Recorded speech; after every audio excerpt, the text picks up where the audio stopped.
안녕하세요. 샘사 엄마입니다. 우리 오늘은 국가 신용 등급에 대해 볼 거예요. 오늘도 재밌는 얘기 많이 보겠죠? 우리 신용에 대해서는 일상생활에서 이미 얘기를 많이 하고 있죠. 개인은 신용 등급이라고 사용을 하고 있다가 2021년부터 신용 점수로 표현을 하고 있어요. 그래서 예전에는 1에서 10등급 사이에 그 등급으로 매겼는데 그러면 등급 경계선에 있는 사람이 억울한 경우가 생기는 거예요. 그래서 6등급 후반이나 7등급 초반이나 사실 크게 차이가 없는데 등급이 나뉘면서 불이익이 있더라. 그래서 그다음부터는 점수제로 이제 사용을 하고 있습니다. 반면에 국가는 전 세계적으로 신용 등급으로 사용을 하고 있어요. 그래서 보시면 기사에서 이런 식으로 알파벳으로 써 있는 등급을 보게 될 거예요. 지금 이 기사에서는 AA- 이렇게 얘기를 하고 있죠. 이건 뒤에서 자세히 볼게요. 이거는 한국은행에서 발간한 경제금융용어 책이에요. 우리 지금 공부하는 교재이기도 하죠. 이번 건 설명이 비교적 다가가기 쉽게 되어 있어서 이 내용으로 이야기를 할 겁니다. 국가 신용 등급에 대해서는 이렇게 세 가지를 살펴볼 거예요. 우선 이걸 누가 평가하느냐 이겁니다. 그러니까 국가의 신용 등급을 과연 누가 평가하느냐라는 건데요. 신용평가기관이라고 평가하는 회사가 있어요. 근데 무슨 개인 회사가 국가의 등급을 매기나 뭐 이런 생각이 드시지 않나요? 저는 사실 처음에 그랬거든요. 그래서 '아니 이거를 회사가 평가한 거를 믿을 수 있는 건가?' 이런 생각을 했었는데 그런 의심을 할 여지가 없을 정도로 아주 독보적인 위치를 차지하고 있는 회사가 세 곳이 있어요. 이렇게 세 개입니다. 아마 한 번쯤은 다 들어보셨을 거예요. 무디스, 스탠더드 푸어스 줄여서 S&P라고 하기도 하죠. 그리고 피치입니다. 그래서 위에 두 곳은 미국 회사고요. 아래 거는 지금 현재 영국 회사예요. 그래서 이렇게 각각 세 개의 회사에서 평가를 하고 있습니다. 그러면 국가 신용 등급이 대체 뭔가요? 이거는 개인 신용 점수랑 똑같아요. 우리가 개인 신용 점수 평가할 때도 뭘 봐요? '이 사람이 돈 잘 갚을 건가? 직업은 뭔가? 돈 안 떼먹을 건가?' 뭐 이런 거 보잖아요. 국가도 똑같아요. 정부의 채무 이행 능력, 돈을 잘 갚을 건가?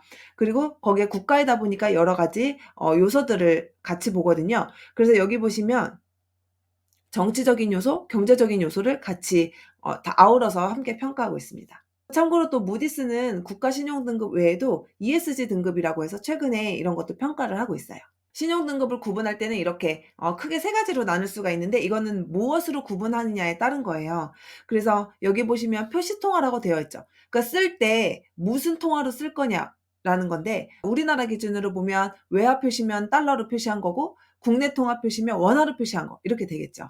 그래서 이거는 종이에 쓸 때 무슨 통화로 쓰느냐 이거를 얘기한 거고요. 만기에 따라서는 단기, 장기로 나누기도 해요.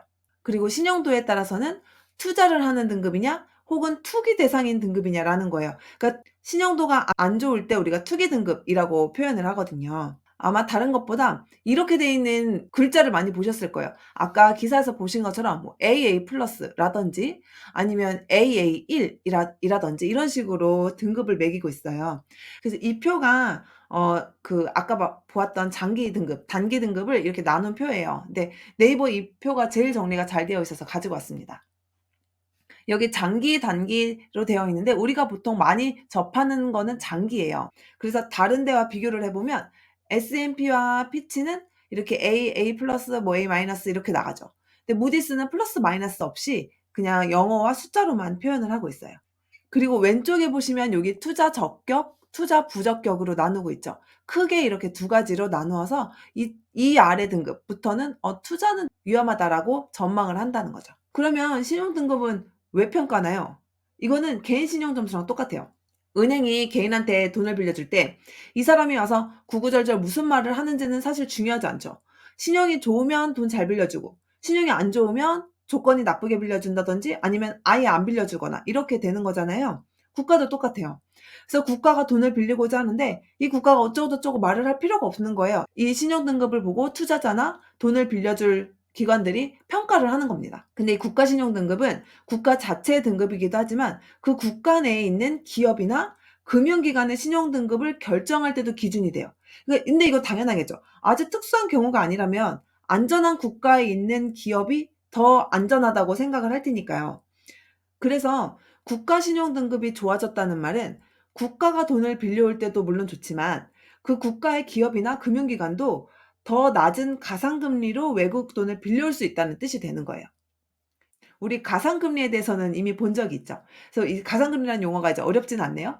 그래서 외국에서 돈을 빌릴 때 더 싸게 빌릴 수 있다라는 뜻이 되는 거죠. 신용등급이 좋을 때요. 그래서 국가 신용등급을 정리하면 이런 내용이 되는 겁니다. 그럼 기사를 볼게요. 이게 가장 최근 기사인데요. 제목에 보시면 피치라고 시작을 하죠. 아까 그 세 곳 회사 중에 한 곳이었죠. 피치가 한국 신용 등급을 AA-로 유지한다라고 했어요. 그리고 이 회사들이 평가를 할 때 지금의 신용 등급도 평가를 하지만 향후 어떻게 될 것 같다라는 전망도 하는데 그거는 안정적이다라고 표현을 했어요. 그래서 피치사는 2012 년도에 A+에서 AA-로 이게 상향 조정, A가 하나 더 붙었잖아요. 그래서 더 위로 간 거예요, 등급이. 그러면서 이렇게 경제 성장률도 전망을 하죠. 그래서 피치는 1.2%로 제시를 하고 있고 다른 국제 신용 평가사인 스탠더드 푸어스는 1.4%, 무디스는 1.6%로 평가를 했었다고 합니다. 이제 이 글이 잘 보이실 거예요. 이거를 제가 굳이 다 읽을 필요는 없을 것 같고 잠시 여러분 화면을 멈추고 한번 읽어 보세요. 그러면 '아 이게 무슨 말이었구나.' 아마 알게 되실 겁니다. 그래서 이번에는 최근 기재부 보도 자료를 가져왔어요. 아까 보았던 그 뉴스 있죠. 피치가 발표한 신용등급 발표 그거를 다뤘거든요. 여기 보시면 이 보도 참고 자료에서도 각각 요소에 대해서 이렇게 언급을 했다라는 거를 정리를 해 놨어요. 큰 제목 보시면 물가, 가계부채, 자금시장, 재정 건전성 뭐 이렇게 있죠. 그래서 이것만 봐도 '여러 가지 요소를 보고 있구나. 그래서 하나하나 언급을 해서 평가를 하는구나.'라는 걸 알 수가 있죠. 이 보도 자료 참고 내용이 좋아서 가져왔어요. 우리나라 신용등급이 처음부터 AA- 이건 아니었겠죠.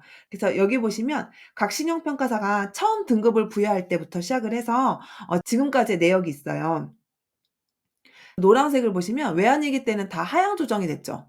앞에 막 B가 붙어 있죠. 그리고 전망도 네거티브 좀 안 좋은 전망을 받았었죠. 그러다가 점점점 상승을 해서 지금 현재 이런 등급을 유지하고 있다라는 겁니다.